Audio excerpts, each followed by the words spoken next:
নমস্কাৰ ক্লাছ 6ৰ ছাত্ৰ ছাত্ৰীসকলক মোৰ ইউটিউব চেনেললৈ স্বাগতম জনাই আজি ভিডিঅ' আৰম্ভ কৰিবলৈ লৈছোঁ।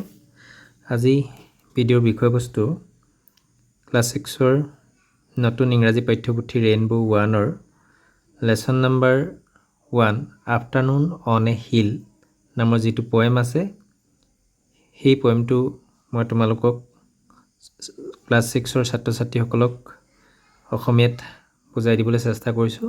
তোমালোকে ভালদৰে মন কৰিবা বুলি আশা কৰি ভিডিঅ' আৰম্ভ কৰিবলৈ লৈছোঁ। আফটাৰনুন অন এ হিল, এটা পাহাৰৰ ওপৰত আবেলি। আফটাৰনুন মানে আবেলি কৈছে, অন এ হিল এটা পাহাৰৰ ওপৰত আবেলি।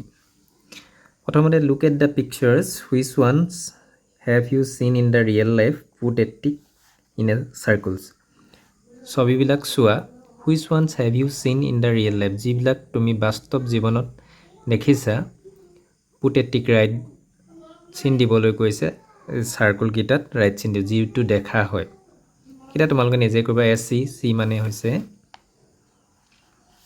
সাগৰ, এ হিল পাহাৰ, এ ডিজাৰ্ট মানে মৰুভূমি, এ ৰিভাৰ নদী, এ ক্লাউডটো আমি সকলোৱে দেখিছোঁ, সেইটো ৰাইট চিন দিব পৰা। এ ক্লিফ শিলাময় পাহাৰ, যিটো তোমালোকে দেখিছা সেইটোৱে ৰাইট চিন দিবা আৰু নেদেখাটোত পূৰণ চিন দিবা। এতিয়া আমি মূল কবিতাটোলৈ আহিছোঁ। Let's recite a poem about the poet's visit to a hill in an afternoon. এটা কবিতা আমি ৰিচাইট কৰোঁ বুলি কৈছে। যিজন কবিতাটোত কবিয়ে এটা আবেলিত এটা পাহাৰলৈ গৈছে, সেই তেওঁ পাহাৰলৈ যাওঁতে তেওঁ কেনেকুৱা অভিজ্ঞতা হৈছে, সেই আবেলি সময়ত এটা পাহাৰলৈ যাওঁতে কবিয়ে কেনেকুৱা অনুভৱ কৰিছে, সেই অনুভৱবিলাক এই কবিতাটোত প্ৰকাশ পাইছে। আফটাৰনুন অন এ হিল, এটা পাহাৰৰ এটা আবেলি। I will be the gladest thing under the sun. I will touch 100 flowers and not pick one. I will be the gladest thing. I will be gladest thing. Gladest মানে সুখী। I will be the gladest thing under the sun. মই বেলিৰ তলৰ আটাইতকৈ সুখী বস্তু হ'ম বুলি কৈছে। I will touch 100 flowers and not pick one. I will touch 100, মই 100 flowers, মই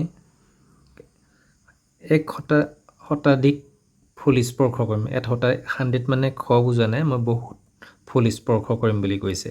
এণ্ড নট পিক ওৱান, কিন্তু এপাহো নুচুওঁ এনে কৈছে। আই উইল টাচ, মই স্পৰ্শ কৰিম কৈছে, কিন্তু মই এপাহ ফুলো নিচিঙো বুলি কৈছে।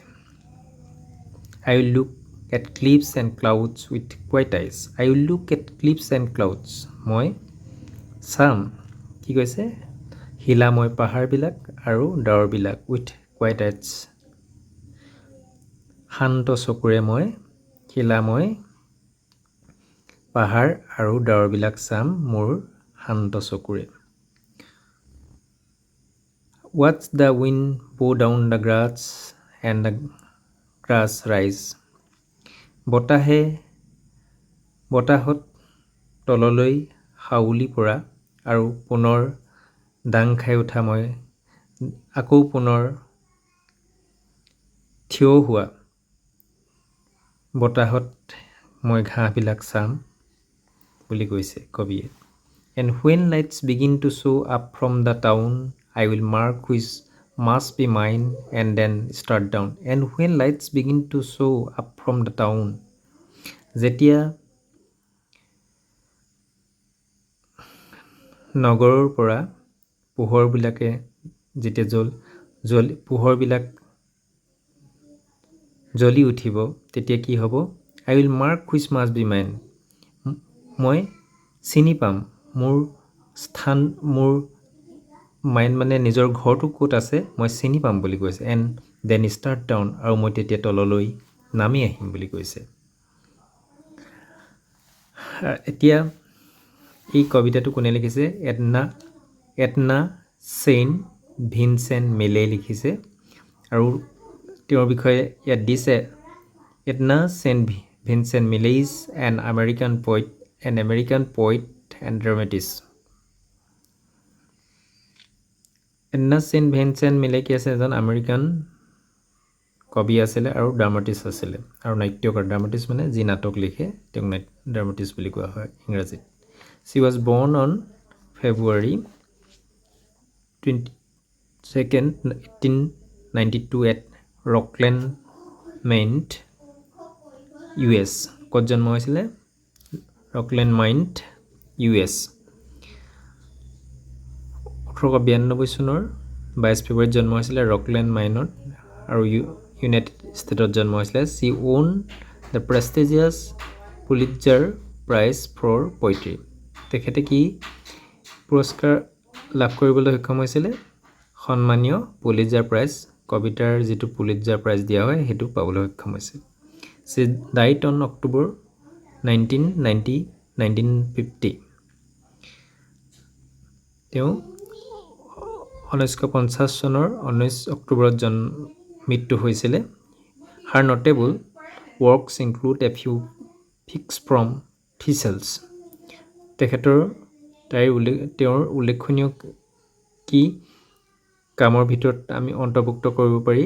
A few pics from Thistles, Ballad of Harp Weaver, etc. এইকেইখন তেওঁৰ উল্লেখনীয় সৃষ্টি। নিশ্চয় তোমালোকে পইণ্টটো বুজি পালা। আজি পাঠ ইমানতে সামৰিছোঁ। পুনৰ ইয়াৰ প্ৰশ্নোত্তৰৰ সৈতে পুনৰ লগ হ'ম। ধন্যবাদ।